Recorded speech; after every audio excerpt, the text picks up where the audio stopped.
আসসালামু আলাইকুম। Hi friends, আমি ডাক্তার ফাইজুল হক। কেমন আছেন সবাই? যারা অবিবাহিত তাদের জন্য আমার এই ভিডিওটি খুব কাজে লাগবে।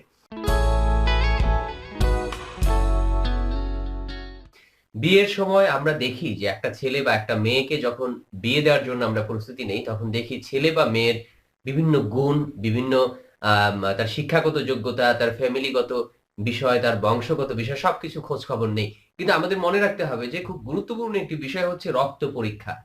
হ্যাঁ, আবারও বলি, খুব গুরুত্বপূর্ণ একটা বিষয় হচ্ছে ব্লাড গ্রুপ এবং রক্তের অল্প কিছু পরীক্ষা, যে পরীক্ষাগুলো বিয়ের আগে জেনে নেওয়া উচিত।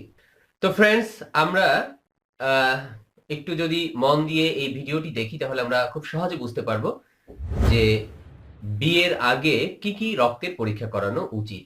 প্রথমত আমরা দেখে নেব খুব ছোট্ট একটা পরীক্ষা, তা হচ্ছে ব্লাড গ্রুপ। ব্লাড গ্রুপের মধ্যে আমরা জানি যে অনেকে বলে যে আমার এ, বি, বি, ও এরকম ব্লাড গ্রুপ আছে, সাথে পজিটিভ বা নেগেটিভ লাগানো থাকে। তো আহ, এখানে পজিটিভ এবং নেগেটিভ হচ্ছে আরএস ফ্যাক্টর। আমরা জটিলতায় না গিয়ে সহজে বলি, যদি জিজ্ঞেস করা হয় যে আপনার ব্লাড গ্রুপ কি, হয়তোবা আপনি বলবেন যে আমার এবি পজিটিভ বা এবি নেগেটিভ, অথবা এ পজিটিভ বা এ নেগেটিভ। খেয়াল রাখবেন পজিটিভ এবং নেগেটিভ এই শব্দ দুটি। তো যদি বরের বা ছেলের বা হাজবেন্ডের পজিটিভ ব্লাড গ্রুপ পজিটিভ হয়, আর মেয়েরও যদি ব্লাড গ্রুপ পজিটিভ হয়, কোনো সমস্যা নাই, তারা পরবর্তীতে যে বাচ্চা নিবে এই বাচ্চা সুস্থ হবে।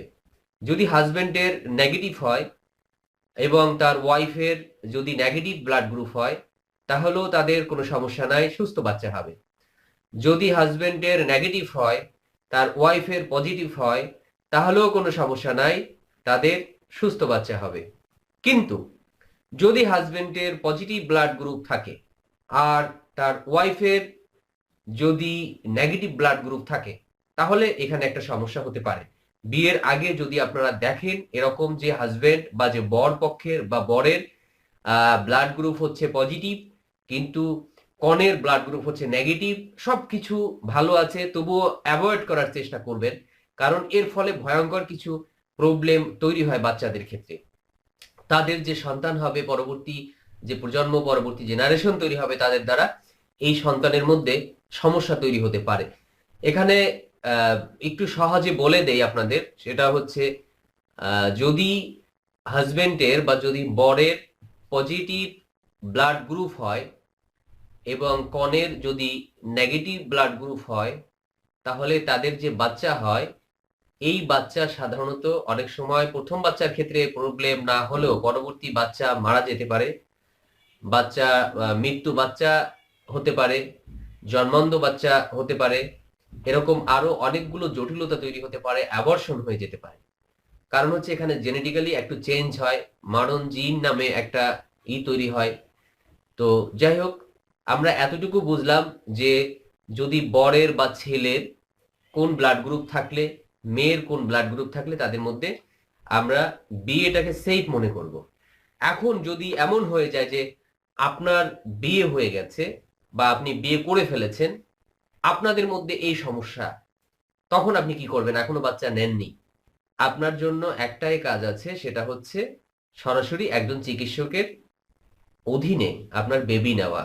কারণ বর্তমানে বিভিন্ন মেডিসিন আছে, ইনজেকশন আছে, যেগুলোর মাধ্যমে এই সমস্যা দূর করা যায়, যাদের বিয়ে হয়েই গেছে। আর যারা এখনো বিয়ে করেননি তারা এই ব্যাপারগুলো খেয়াল রাখুন। এটা গেল হচ্ছে ব্লাড গ্রুপ। ব্লাড গ্রুপ ছাড়াও আরো একটা বিষয় আছে, থ্যালাসেমিয়া। থ্যালাসেমিয়ার জিন অনেকে বহন করে, এটা একটা বংশগত রোগ। এই থ্যালাসেমিয়ারও পরীক্ষা করা দরকার, যে বর এবং কনে যারা আছে তাদের মাইনর থ্যালাসেমিয়া হোক বা মেজর থ্যালাসেমিয়া হোক, যে তার রক্তে এই থ্যালাসেমিয়ার প্রবলেমটা আছে কিনা, এটা পরীক্ষার মাধ্যমে বোঝা যায়। অবশ্যই একজন ডক্টরের সাথে আলাপ করুন, তার মাধ্যমে আপনি কিছু পরীক্ষা নিরীক্ষা করিয়ে জানতে পারবেন যে আপনি যার সাথে আপনার বিয়ে হচ্ছে তাদের মধ্যে এই সমস্যা আছে কিনা। যদি না হয়, পরবর্তী আপনার যে সন্তান হবে এই সন্তানের মধ্যে এই সমস্যা হতে পারে। যদি এরকম কারো থাকে যে আপনি সুস্থ আছেন, কিন্তু যে কনে বা মেয়ে তার এই থ্যালাসেমিয়ার প্রবলেমটা সে বহন করছে, তাহলে আপনাদের মধ্যে বিয়েটা না হওয়াই ভালো। আবার আপনার মধ্যে থ্যালাসেমিয়ার সমস্যা আছে, মেয়ের থ্যালাসেমিয়ার সমস্যা নেই, এক্ষেত্রে আপনি ডাক্তারের পরামর্শ মতোই বিয়েটা করুন। উভয়ের মধ্যে যদি থ্যালাসেমিয়া মাইনর থাকে তাহলে তার সন্তানদের মধ্যে এই প্রবলেমটা খুব বেশি হয়। আবারও বলি, যদি কারো এরকম বিয়ে হয়েই গেছে, আপনারা এরকম থ্যালাসেমিয়া রক্তে বহন করছেন, আপনারা জানতেন না, এখন কি করবেন? বাচ্চা নেওয়ার আগেই একজন চিকিৎসকের আন্ডারে থাকুন, তার চিকিৎসা নিন, পরামর্শ নিন, এভাবে বাচ্চা নিন। আর ভয়াবহ কিছু রোগ আমাদের দেশে আছে যেগুলো ভালো চিকিৎসা নাই, যেমন হেপাটাইটিস বি। যদি কারো হেপাটাইটিস বি থাকে, কোনো যদি ছেলের থাকে, তাহলে মেয়ে পক্ষের উচিত হবে যে তার সাথে বিয়েটা না দেয়া। আর মেয়ের যদি থাকে তাহলে ছেলে পক্ষের উচিত হবে যে তার সাথে বিয়েটা না দেয়া। এগুলোরও রক্তের মাধ্যমে জানা যায় যে কোনো সমস্যা তার এরকম আছে কিনা।